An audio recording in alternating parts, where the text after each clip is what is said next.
Video को like करके आगे शेयर ज़रूर कर देना। ईसाल सवाब क्या है? पहले हमें उसे कुरान में ढूंढना होगा कि कुरान और अहादीस के अंदर ईसाल सवाब किसे कहते हैं। ईसाल सवाब का आसान तरीन मफहूम ये है कि एक बंदा अगर कोई नेक अमल करे और उस नेक अमल को अल्लाह उस पर जो उसे सवाब अता करे, जो उसे अज्र अता करे, उस नेक अमल को वो किसी जिंदे को या किसी मुर्दे को ईसाल सवाब कर दे कि मेरा ये सवाब जो मेरे अल्लाह ने मुझे अता किया है मैं फलां के नाम करता हूँ, इसको कहते हैं ईसाल सवाब। ईसाल कहते हैं पहुंचाने को, ठीक है। ये अरबी में ईसाल मतलब पहुंचाना, जैसे कि वस्ल का मतलब होता है मिलना, पहुंचना, तो ऐसे ही ईसाल, तो ईसाल अरबी में कहते हैं पहुंचाने को, और सवाब का मतलब होता है अज्र, नेकी।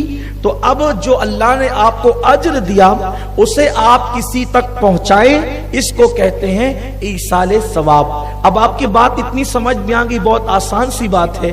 देखिए बहुत सारी चीजें ऐसी होती है कि इल्म आ जाए तो बड़ी से बड़ी मुश्किल आसान हो जाती है, और इल्म न हो तो आसान सी चीज भी इंसान के लिए मुश्किल हो जाती है।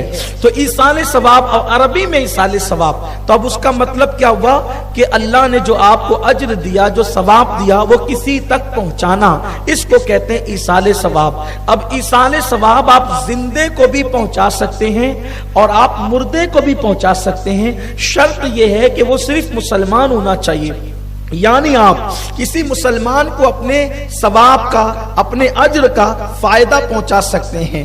अब आइए इसकी कुरान में क्या हैसियत है, इसकी हदीस में क्या हैसियत है, हम उसका जायजा लेते हैं, फिर आपको पता चलेगा। आप उसके नतीजा खुद निकालेंगे। नतीजा मैंने नहीं निकालना है, नतीजा आपने निकालना है कि फिर ये जायज है या नाजायज है।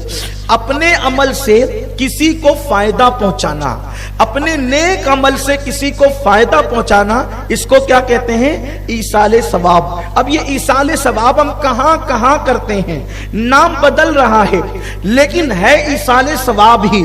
जैसे मिसाल के तौर पर किसी मुसलमान का इंतकाल हो जाए तो उस मुसलमान की हम नमाज जनाजा पढ़ते हैं। ये नमाज जनाजा भी ईसाल सवाब की एक शक्ल है।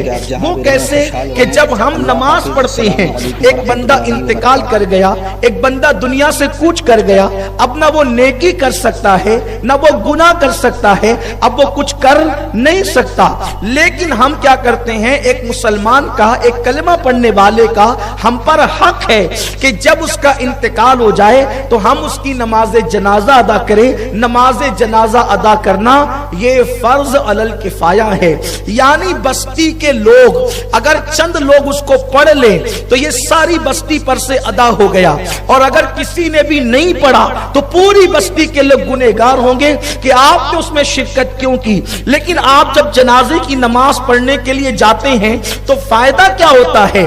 अल्लाह के हबीब सल्लल्लाहु अलैहि वसल्लम फरमाते हैं, जिस मैयत के नमाज जनाजा में 40 मोमिन जमा हो जाते हैं, अल्लाह तबारक व तआला उस मुर्दे की मगफिरत फरमा देता है। अब आप अंदाजा फरमाएं, 40 लोगों ने मिल करके एक मोमिन की सिफारिश की अल्लाह की बारगाह में, तो बोलो उसकी बरकत से उसकी मगफिरत हुई कि नहीं हुई? अब यहां पर यह शीश महल बदअकीदगी का चकना चूर हो जाता है कि इंसान जो करे उसके लिए वही है, दूसरे का अमल एक इंसान को फायदा नहीं पहुंचा सकता। तो अगर किसी का अमल किसी को फायदा नहीं पहुंचा सकता तो नमाज जनाजा पढ़ने का अमल तो जिंदे का है। बोलो उसने मुर्दे को फायदा पहुंचाया कि नहीं पहुंचाया? जब नमाज जनाजा की बरकत से एक मुसलमान बख्श दिया गया तो बोलो इसका फायदा उसको मिला कि नहीं मिला? तो अब जब नमाज जनाजा का फायदा उस मुर्दे को मिला तो फिर ला इलाहा इल्लल्लाह मुहम्मदुर रसूलुल्लाह पढ़कर उस मुर्दे को मैंने ईसाल सवाब कर दिया, तो उस कलमे का सवाब भी उसको मिल गया और मेरे सवाब के अंदर कोई कमी नहीं हुई। फिर इस यही नहीं बल्कि कभी कभी तो मुर्दा भी जिंदे को फायदा पहुंचाता है, मुर्दा भी जिंदे को फायदा पहुंचाता है। हाँ, आजकल जब दरअसल स्कूल कॉलेज के पढ़ने वाले छोकरे हर चीज को वो दिमाग से, अकल से तौलते हैं। हर चीज अकल से तौलने की नहीं होती। اگر ہر بات آپ عقل سے سمجھیں گے تو بہت ساری چیزیں جو آپ کے دماغ میں نہیں آئے گی. مذہب اس کو کہتے ہیں کہ کبھی کبھی عقل کو تنہا بھی چھوڑ دینا چاہیے. مذہب اس کو دیکھو. ایک مثال آپ کو بتا دوں. آپ اسلام کی بہت ساری باتیں عقل کے ترازو پہ تولو گے تو آپ کو سمجھ میں نہیں آئے گی, لیکن انکار کرو گے تو کافر ہو جاؤ گے. جیسے یہ آپ کا کون سا محلہ ہے جی؟ گلشیر نگر ہے. گلشیر نگر میں اگر حافظ رفیق صاحب گلی میں بھاگنے لگے تو آپ حافظ رفیق صاحب کے بارے میں کیا رائے قائم